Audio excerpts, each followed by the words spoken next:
Sepak terjang sindikat penjualan ginjal Indonesia, Kamboja. Ini adalah cerita kriminal yang bikin geram. Para tersangka tindak pidana perdagangan orang sindikat penjual ginjal ke Kamboja telah mendekam di penjara. Di antara belasan tersangka itu, termasuk diantaranya adalah Hanim yang berperan sebagai koordinator. Ternyata sebelum terlibat sindikat ini, dulu dia adalah pendonor ginjal.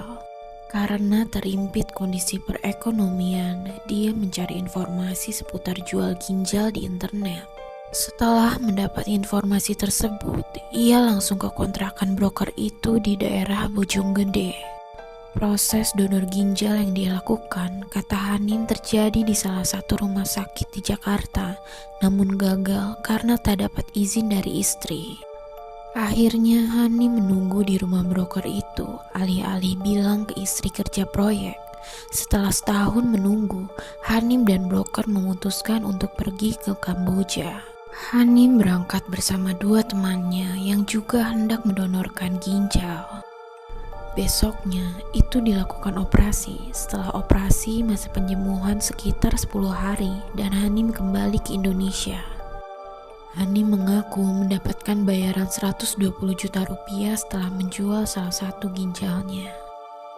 Sekitar Juli 2019, Hanim diminta brokernya untuk menjadi koordinator donor ginjal di Kamboja.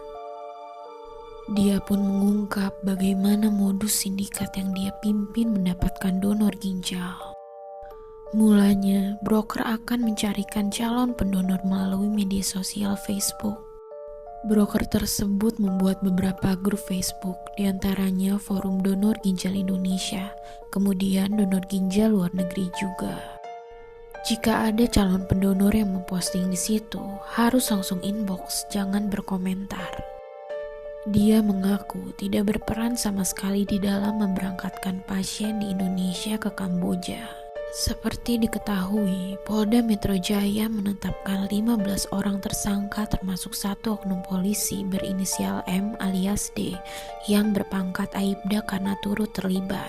Polisi juga menangkap 4 orang oknum pegawai imigrasi yang bertugas di Bandara Ngurah Rai, Bali. Sementara itu, 10 tersangka lainnya adalah para korban praktik perdagangan organ tubuh yang kemudian direkrut oleh jaringan internasional untuk kembali mencari mangsa di tanah air.